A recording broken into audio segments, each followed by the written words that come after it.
Hello everyone, welcome to my kitchen. તો મિત્રો, આજે હું તમારી સાથે શેર કરવાની છું જીરું સોડાને પણ ટક્કર મારે તેવું જીરુંનું શરબતની રેસીપી। તો આ આખા જીરાનું શરબત પીવાની ખૂબ જ મજા આવે તેવું છે, એકદમ ઠંડુ ઠંડુ અને શરીરને પણ ખૂબ જ ઠંડક આપે તેવું આ શરબત છે।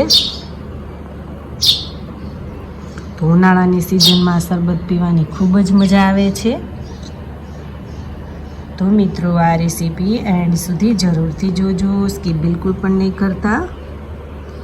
અને મિત્રો, મારી ચેનલમાં હજી સુધી તમે નવા હોય તો મારી ચેનલને લાઈક કરજો, શેર કરજો, સબસ્ક્રાઈબ કરજો અને મારા આવા જ નવા વિડીયોને જોવા માટે બેલ આઇકોન બટનને પ્રેસ કરજો, જેથી કરીને તમને મારા નવા વિડીયોની નોટિફિકેશન સૌથી પહેલાં મળે। તો ચાલો બનાવવાનું સ્ટાર્ટ કરીએ।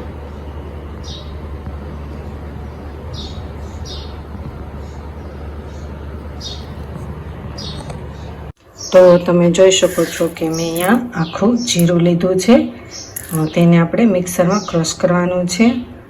એક બાઉલ લેશું અને તેમાં 1 ગ્લાસ જેટલું પાણી લેશું। જેટલા વ્યક્તિ હોય તેટલું આપણે પાણી લેશું। મેં અહીંયા સંચળ પાવડર લીધો છે, ખાંડ લીધી છે અને જલજીરા પાવડર લીધો છે। તો હવે આપણે પહેલાં જીરાને ક્રશ કરી લઈશું મિક્સરના મદદથી, ઝીણો પાવડર।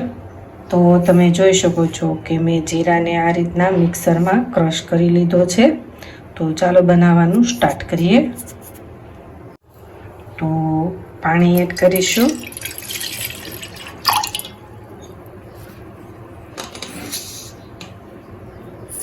ખાંડ એડ કરીશું 3 ટેબલસ્પૂન જેટલું, જેટલું ગળ્યું ભાવે તેટલું આપણે ખાંડ એડ કરવાની છે। હવે જે આપણે દળેલું જીરું લીધેલું છે તે એડ કરીશું।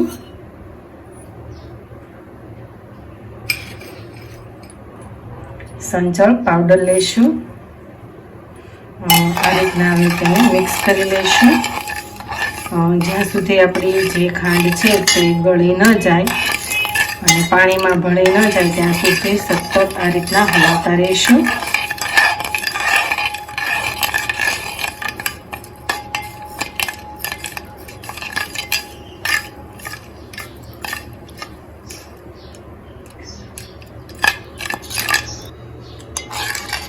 તો હવે આપણી જે ખાંડ જે છે તે ઓગળી ગઈ છે। તો હવે તેને આપણે ગાયણીના મદદથી ગાળી લઈશું।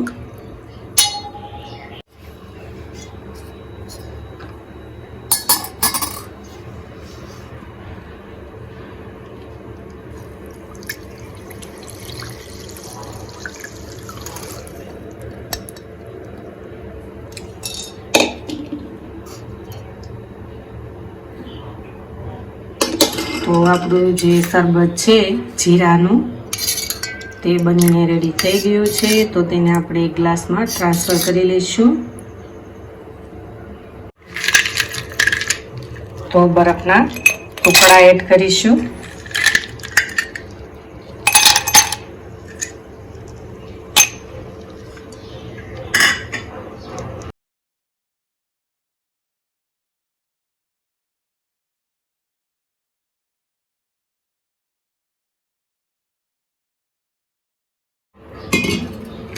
ઉપર થોડો આપણે જલજીરા પાવડર એડ કરીશું,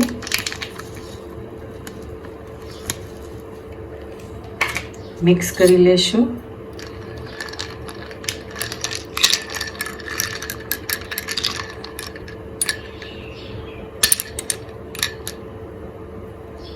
તો મિત્રો, તમે જોઈ શકો છો કે આપણું જીરાનું શરબત બનીને એકદમ સરસ ઠંડુ ઠંડુ એવું રેડી થઈ ગયું છે। તો આ શરબત પીવાની ખૂબ જ મજા આવે તેવું છે, નાના બાળકોથી લઈ અને મોટા વ્યક્તિઓને પણ ખૂબ જ પીવાની મજા આવે તેવું છે। તો મિત્રો, આ રેસીપી ઘરે બનાવવાની એકવાર જરૂર ટ્રાય કરજો, ખૂબ જ સરસ અને ખૂબ જ પીવાની મજા આવે તેવું છે। અને મિત્રો, હવે આપણે નવા વિડીયો સાથે ફરી મળીશું। Thank you for watching.